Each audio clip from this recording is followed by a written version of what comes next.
Hello every pony! Corpulent Brony here. Today's video is a special tribute, especially for the MAREFRIEND's birthday, where we will be analyzing pony Proboscides, a topic which is very near and dear to the MAREFRIEND. I'd like to start off the analysis today actually by looking at the evolution of the nose through different generations of pony. The first generation pony noses were a lot like a normal horse sort of might be, you know, of course colorful is a little different. Of course, their noses were a lot like a normal horse's nose might be. We get sort of a normal shape to them, a bit angular. They worked in some angles there on the animation. G2, there was no animated series for G2. The horses were slightly different. They were sort of more stretched out. There was more of a stretched feel to them. And this was reflected in their noses, which were also sort of stretched out a bit. Then we have G3, which sort of returned back to the G1 style almost. A little bit more shading, a little bit higher quality, a little more modern, at least for what the time would have been considered modern. And then the dreaded G3.5, holy cow, no. Every pony hates that, but the dreaded G3.5 noses. In G3.5, they seem to actually take the normal and actually kind of shrink it down and squish it down a little more in all cases. And this includes in the nasal case. The G3.5 ponies had much more shrunken noses. And then we come to G4.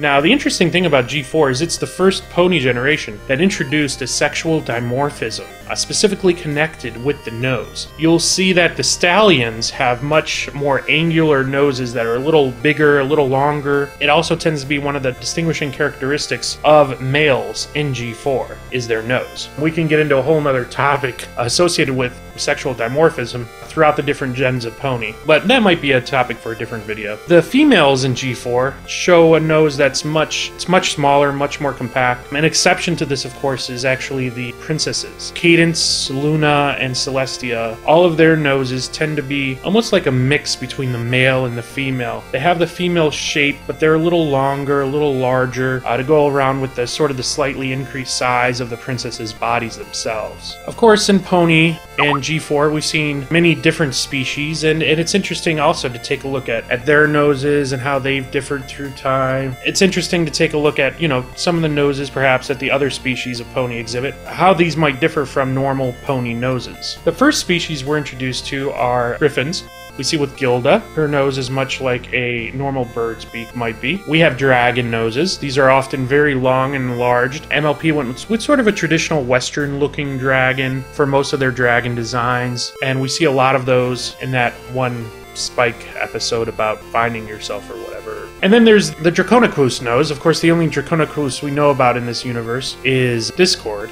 And he does have an interesting nose that's a bit different from every pony else's nose. His nose is much more shapely, and it's actually topped off with a tooth right below one of the nostrils. It's an interesting looking nose, you know, it's got a nice shape to it. It's almost like a horse nose in many cases, but not quite like any of the MLP horses, maybe closer to like G1 sized or G3, which is an interesting comparison to make. Then we have Chrysalis's nose, which is a lot like the princess's, almost like a mare's nose. It's interesting that she presents some of the same characteristics of a princess because she is named queen of the changelings. And also most of the changelings, their noses to me are reminiscent of a mare's nose, which I don't know if they're all female or what that might say about the changeling race. You know, there's not a whole lot to go off of in actual show canon to say for certain what's going on here. And then there are the breezies. The interesting thing about breezies is the sexual dimorphism that's present in ponies does not appear to be present in the breezy race. We've got a Seabreeze who is a male. His nose is almost indistinguishable from some of the female mare's noses in the breezies episode, which actually brings up an interesting point. How do you sex a breezy? I don't really know if that's explained in the show, or it's definitely not obvious in the show without using dialogue cues to figure out which breezy's a male, which breezy's a female. Other characters, we do have T-Rex. You know, T-Rex nose is bisected by a nose ring. It's a very flat nose, though. It's almost humanoid, you know, in many cases, which I guess might be expected of a centaur. So his nose is very human-like, although it's not quite human. It's definitely different, though, from Iron Will's nose, right? Iron Will, who is a minotaur, his nose, it does also have the a ring in it, but it is more like shaped almost like a cow's nose. You know, it's very long, you know, elongated. And we do see like a cows in My Little Pony, which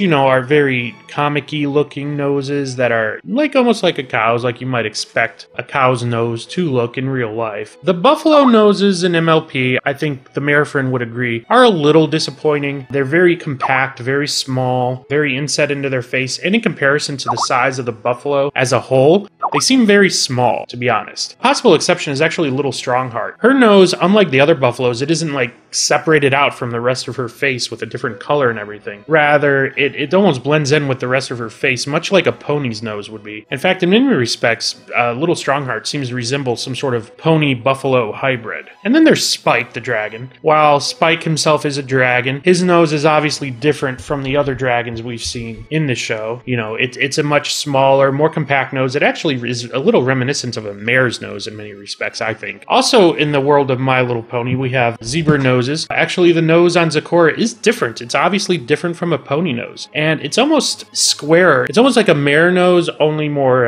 angular. It's got like the size of a mare nose, just a different shape. It's a little more protruding out of her face. Then we have the donkey nose in My Little Pony. This one is an interesting one because it's almost like there's just two little nostrils sticking up out of the muzzle. It's kind of, I guess, interesting, cute looking in a way. There is a bit of sexual dimorphism again in the female and male donkeys we've seen, and that the male noses, their muzzles actually tend to be a little longer, a little bigger, and the females tend to be a little smaller. Okay, that does it for looking at all the noses. You know, a good question that I know that the MAREFRIEND has on her mind is, we can tell how the noses look on the cartoon and in the toys. You know, there's a valid question is, what do they feel like? You know, are they warm? Are they cold? You know, is there some moisture associated with them like some animals, or are they dry? And how would the feel differ between the different species? I mean, obviously dragons' noses are probably pretty dry, probably warm or maybe coldish depending on their surrounding temperature if they're cold-blooded. Whereas some of the mammals' noses, who knows? You know, different mammals can have different types of noses, obviously. You know, these are the questions that she's often asked me. And I thought maybe you'd take this opportunity, you know, to send a ask out to my viewers here and anyone who is still watching this video and ask them, you know, what do you think, you know? And I'd love to hear what your thoughts are. So please leave a comment down below and let me know. And